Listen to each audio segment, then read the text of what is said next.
Making sure on my watch here that this works. Hello, everyone.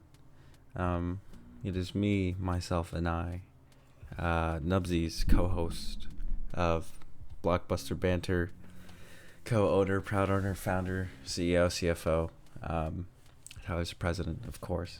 Semantics. Just double checking on my watch here, making sure that everything is all right, because I'm doing a little setup where I'm going to try and do my phone for video and then just my microphone for audio, because Lord knows I don't have anything else that would be able to capture nicer video. So here we are. But welcome to episode 1 of the Music Lounge with me, your host, Anubis McGarvner. Never gonna reveal my last name. Ha. But yeah, my hair's crazy. I had a hat on for the pod. We just shot Puss in Boots today, so I'm excited to edit that later and upload that. However, what I would like to do with my corner is, as a musician, as a producer, I spent a lot of my time writing music, making music, mixing music. Dear Lord, I didn't know how much time would go into mixing music. So that's just always been more of my realm. And so with these segments, we're kind of just trying to give our own pizzazz. So for my segment, we're going to be doing music.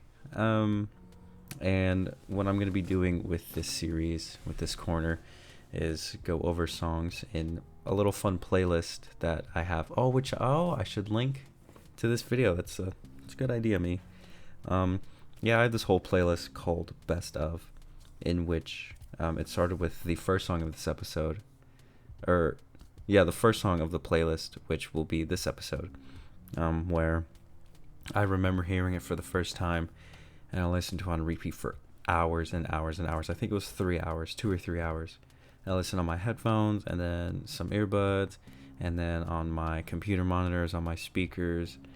I was just so obsessed with it, and so that song inspired this whole list that I have of songs that I either want to do that similar thing to, or know that I could talk about hours for, or that has just insane production quality, hearing if something's DI'd or if something's mic'd up, all those different things, mixing elements. I really want to take a deep dive into these songs that I really, really appreciate and just have such an adoration for. This is the playlist is actually just for the elite. It's one song per artist, and so I think it's also really fun to have that limitation for myself, because then I can kind of choose, what do I think is the best of from an artist. And there are favorite songs that I have from certain artists that won't make it onto best of, because I also just feel that to be on that list, it kind of has to be that thing where I want to listen to it on repeat for hours and learn about the recording process. I'm a slut and a half for BTS videos. Fun fact. So if those exist and they're available, I'll also watch those, because those are really good. But yeah, the first entry of the playlist is also today's episode. It's my favorite song. It's a very, very hard place with this song and another one by them, but my favorite band of all time currently, it kind of changes around, but I feel like this is going to stay them for a while, is none other than Young the Giant. I could talk for hours. I could have several episodes, which I will, on Young the Giant.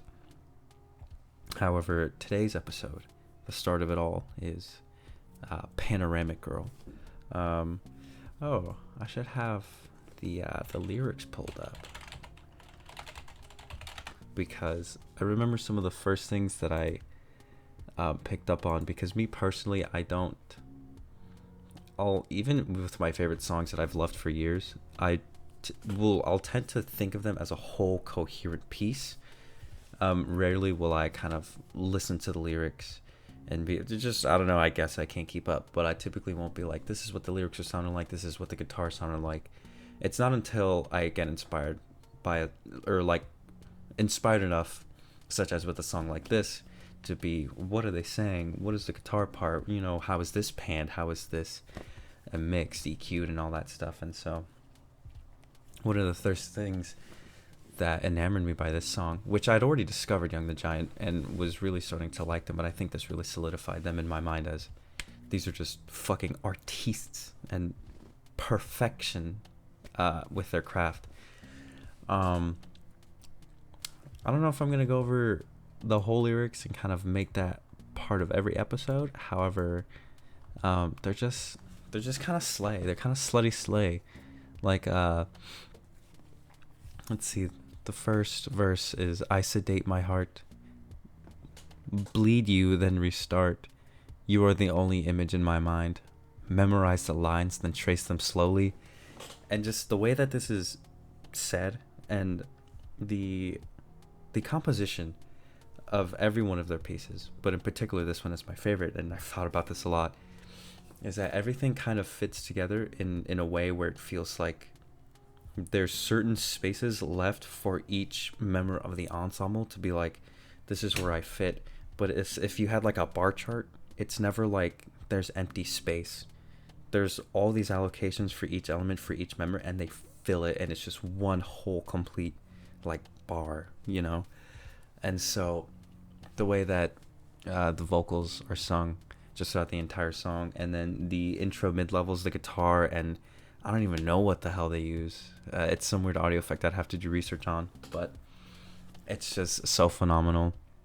And then the chorus, photographic soul, stitched together, pieces of a life I'll never know. Panoramic Girl, you are just a memory that lives inside my dreams. It's so poetic. I feel, especially at the time that I was really starting to heavily fuck with the song, it kind of feels like someone is your muse, and you're kind of just really you're just so enamored, like this is your panoramic girl or guy.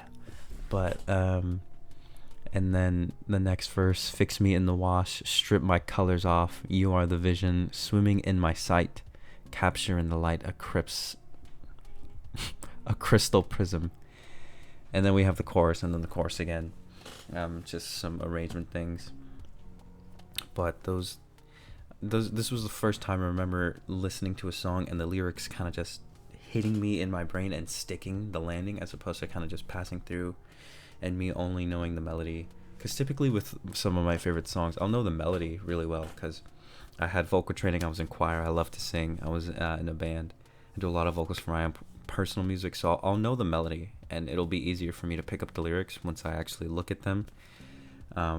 Like this song and some other songs I know like the back of my hand. That number 2 I mentioned, that's like really, as Tyler Garver once said, like an atom beneath his number 1 in something, is The Walk Home by Young the Giant, and I'll definitely be talking about that someday.